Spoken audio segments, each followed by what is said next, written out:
Assalamualaikum warahmatullahi wabarakatuh. Kembali lagi bersama saya Putri Indasari. Di sini kita akan melanjutkan materi berikutnya yaitu mengenai kebutuhan pegawai kelas 11 otomatisasi tata kelola perkantoran. Oke, langsung saja. Kompetensi dasarnya ini masuk ke dalam poin 3.4 yaitu menganalisis kebutuhan pegawai dan juga poin 4.4 merencanakan kebutuhan pegawai.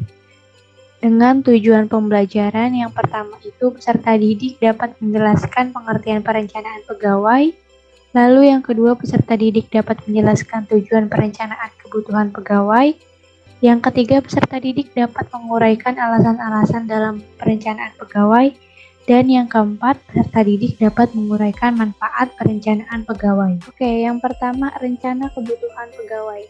Perencanaan kepegawaian adalah suatu proses memprediksi keadaan dan menentukan kebutuhan pegawai pada masa sekarang dan masa yang akan datang supaya organisasi tidak kekurangan atau kelebihan jumlah pegawai dengan kualitas tertentu untuk mencapai tujuan organisasi. Jadi setiap perusahaan ini perlu yang namanya merencanakan kebutuhan pegawainya agar suatu saat nanti tidak kekurangan atau tidak kelebihan dalam jumlah pegawai yang ada di perusahaan tersebut. Nah, berikutnya ada pengertian perencanaan pegawai menurut ahli. Menurut Fred C. Lunenburg tahun 2012, perencanaan sumber daya manusia adalah mengidentifikasi kebutuhan staf dengan melihat personel yang tersedia dan menentukan personel yang harus diganti, ditambah ataupun dipertahankan berdasarkan kuantitas dan kualitas yang diinginkan untuk mencapai tujuan organisasi. Lalu menurut Siagian tahun 2004, perencanaan sumber daya manusia adalah langkah-langkah tertentu yang diambil oleh manajemen guna menjamin bahwa bagi organisasi tersedia tenaga kerja yang tepat untuk menduduki berbagai kedudukan, jabatan, dan pekerjaan yang tepat pada waktu yang tepat.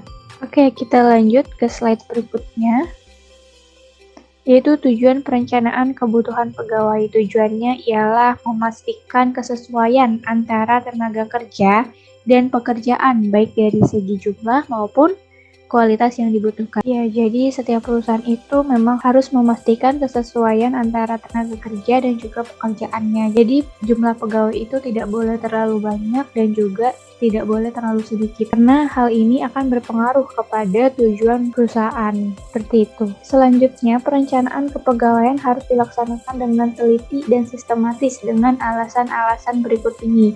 Yang pertama, perubahan komposisi kepegawaian. Jadi, komposisi pegawai di setiap perusahaan itu sering mengalami yang namanya perubahan.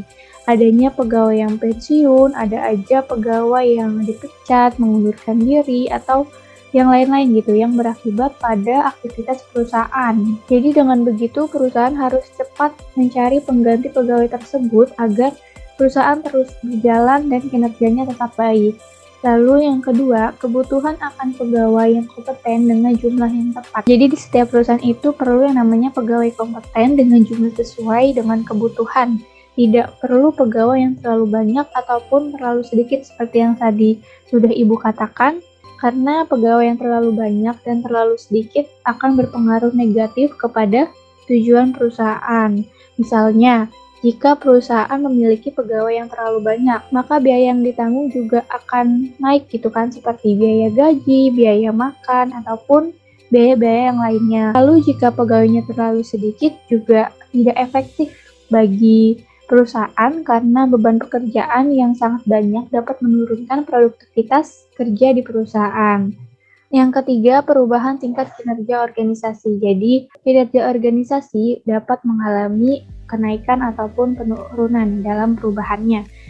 Misalnya, mula-mula awal itu perusahaannya kecil, lalu semakin lama semakin berkembang dan butuh yang namanya banyak pegawai. Itu kinerja organisasi ketika mengalami kenaikan.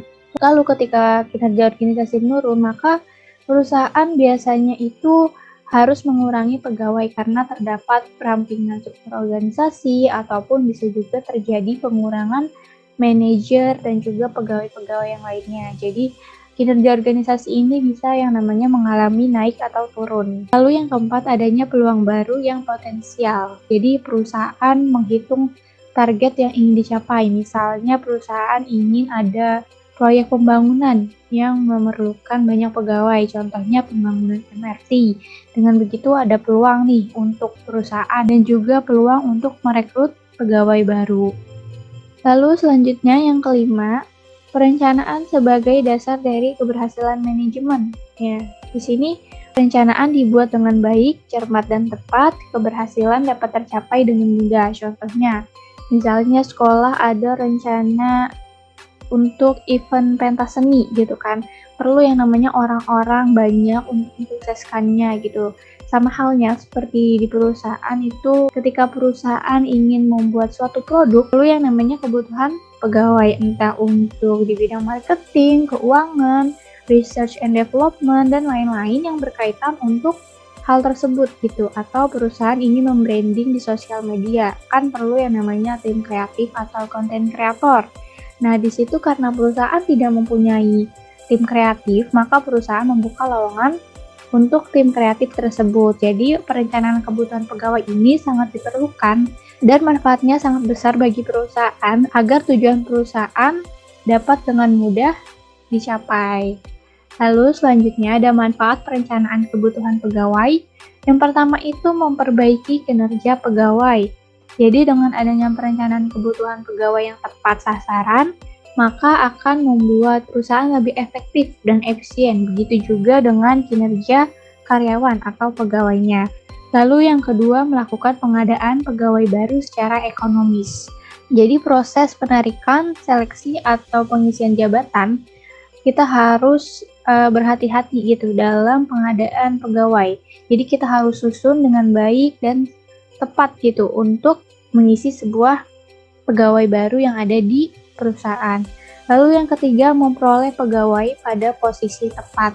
Jadi keberhasilan dalam pengadaan pegawai terletak pada posisi atau penempatan yang tepat. Jadi proses penempatan ini merupakan suatu proses yang sangat menentukan dalam mendapat jabatan gitu, dalam mendapat pegawai yang kompeten yang dibutuhkan. Contohnya ada pegawai yang beralih tugas dari jabatan A ke B dengan tingkat atau jabatan relatif sama.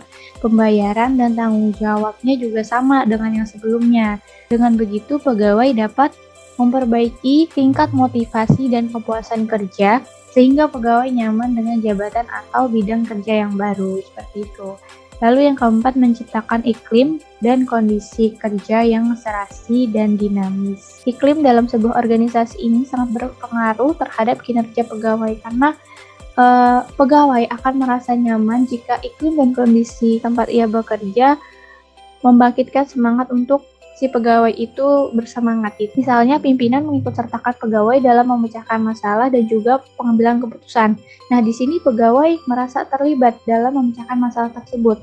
Dan dengan begitu pegawai akan merasakan kondisi di mana mereka dibutuhkan gitu, terlibat dalam urusan-urusan pekerjaan gitu. Jadi dengan begitu pegawai akan merasa nyaman dengan pekerjaannya dan juga merasa bahwa teman-teman atau lingkungan di perusahaannya itu baik-baik gitu. Nah, lalu yang kelima, menjadi dasar untuk kegiatan kepegawaian yang lain seperti rekrutmen dan diklat. Jadi dengan adanya perencanaan kebutuhan ini, kegiatan kepegawaian jadi lebih teratur gitu dan sistematis. Contohnya perusahaan ingin melakukan diklat, pendidikan dan latihan. Jadi kita bisa nih, meminta pegawai-pegawai yang lain untuk membantu kita dalam pengurusan diklat gitu. Misalnya berapa orang untuk mengurus kegiatan tersebut gitu.